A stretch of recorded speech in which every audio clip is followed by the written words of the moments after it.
Vamos falar do capítulo 20, qual é a importância do oxigênio para a formação das substâncias químicas.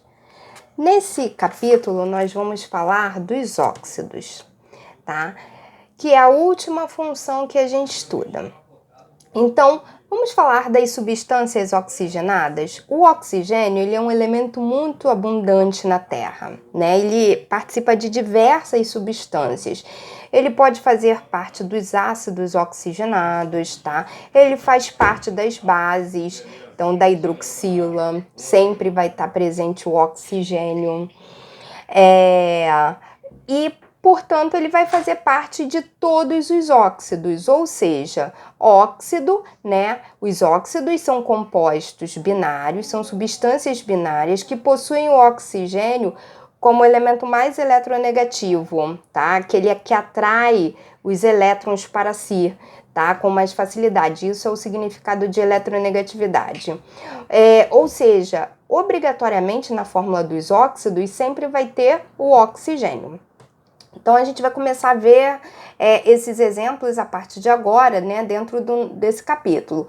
Então, olha que nesses exemplos aqui do CO e do CO2. O CO2 é chamado de dióxido de carbono porque tem dois oxigênios e o carbono. O CO só tem um oxigênio, então ele é chamado de monóxido, mono de um oxigênio, tá? Monóxido de carbono. Apesar de possuírem propriedades distintas, ambos são encontrados no estado gasoso, a temperatura ambiente. O primeiro, que é o gás carbônico, né, também chamado de dióxido de carbono, ele está relacionado ao efeito estufa e ao aquecimento global. E o monóxido de carbono é altamente tóxico. Ele é formado, né, na combustão incompleta de combustíveis fósseis. Tipos de ligações presentes nos óxidos. Os óxidos eles podem ser iônicos, formado por ligações iônicas, tá? Todo óxido iônico é formado por metais, então a gente vai ter metal preso ao oxigênio. E os óxidos moleculares, né, eles são formados por ligações covalentes, ou seja, eles vão ter oxigênio ligado a metais. Olha o exemplo de óxidos iônicos aqui. Eu tenho metais desse lado e oxigênio desse. Então, eu tenho óxido de sódio, óxido de bário, óxido de ferro 2, óxido de ferro 3, que nós já vimos que o ferro tem carga mais 2 e mais 3, ele sofre variação, né? Então, por isso, ferro 2 e ferro 3. Então, aqui em cima a gente sublinha, né, que vem falando dos óxidos moleculares que são formados por ametais. Aí a gente tem aqui, ó, o dióxido de enxofre e o trióxido de enxofre, que são gases emitidos por diversas atividades humanas. O óxido de silício, que tem fórmula SiO2, é um dos mais abundantes na Terra e principal constituinte da areia e do vidro. Depois a gente vem aqui para a classificação dos óxidos. Eu fiz umas anotações no livro, aí façam no livro de vocês também, tá? Óxidos básicos. Eles são formados principalmente por metais alcalinos e alcalinos terrosos. Então, ou seja, grupo 1 e grupo 2. Lembrando que alcalinos é grupo 1 e alcalino terrosos grupo 2 lá da tabela periódica, as duas primeiras colunas da tabela periódica. Então, essas duas primeiras colunas da tabela periódica formam os óxidos básicos. Então, olha o exemplo, óxido de sódio, óxido de magnésio. O sódio está no grupo 1 e o magnésio está no grupo 2. Mas por que também eles são chamados de óxidos básicos? Porque eles reagem com a água formando bases, formando hidróxidos. Olha aqui o óxido de sódio reagindo com a água formando a base, que é o hidróxido de sódio. Olha o óxido de magnésio reagindo com a água, formando hidróxido de magnésio. Por isso que eles são chamados de óxidos básicos. Já os óxidos ácidos, né, como a gente pode ver aqui, eles são formados por ametais, tá?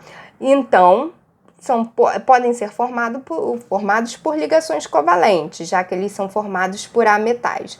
Então, eu tenho aqui como exemplo, olha, o SO3, que é o trióxido de enxofre, o NO2, que é o dióxido de nitrogênio.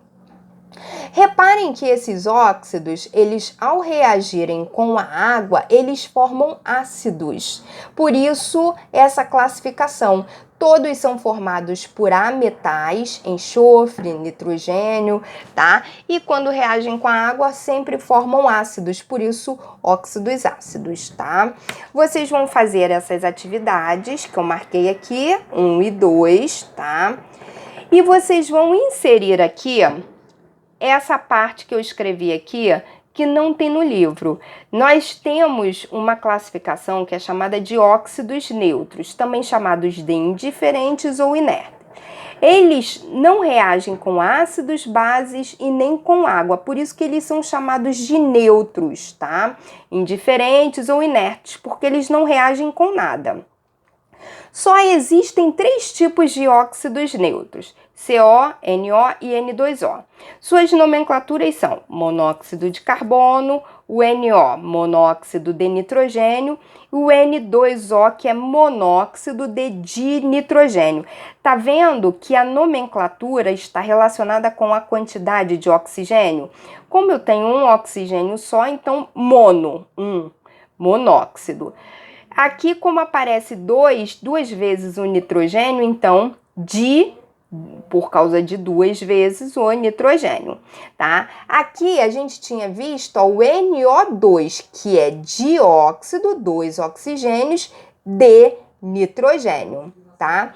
E nessa página aqui anterior, a gente tinha visto cadê? Tá aqui, ó, o CO2, que é o dióxido de carbono. O dióxido de carbono, ele é classificado em óxidos ácidos, tá? Por último, a gente vai trabalhar os óxidos anfóteros. Os óxidos anfóteros, tá? Eles podem reagir tanto com ácido como com base. Aí aqui ele vem colocando alguns exemplos de óxidos básicos e ácidos, tá? Que podem reagir com ácido e base também, formando sal e água. Aí a gente vai lá na página seguinte, porque o exemplo de óxido anfótero tá aqui. Os óxidos anfóteros, então, ó, eles reagem tanto com a base quanto com o ácido. Tá vendo que eu tenho o mesmo óxido aqui, que é o óxido de alumínio, o Al2O3? Ele é um óxido anfótero, tá? Ora ele tá reagindo com a base, formando sal e água, ora ele reage com o ácido, formando sal e água. E para finalizar, nós temos aqui os peróxidos. Peróxidos, né, são compostos que têm sempre 2 átomos de oxigênio ligados entre si, por isso esse grupo aqui, ó, O2, tá? O peróxido mais conhecido é o de hidrogênio, que tá até aqui, peróxido de hidrogênio, comercializado em forma de solução aquosa e chamado de água oxigenada, ou seja, o peróxido de hidrogênio, que é essa fórmula aqui, ó, H2O2, né, é a fórmula da água oxigenada. O Na2O2, como a gente tem O2 aqui, ó, a gente também tem o peróxido, só que agora de sódio, tá? Bom, os peróxidos, para a gente finalizar, eles são formados pelo hidrogênio, grupo 1 e grupo 2, tá? Ou seja, metais alcalinos e alcalinos formam os peróxidos. Bom, agora a gente tem aí exercícios do livro para serem feitos.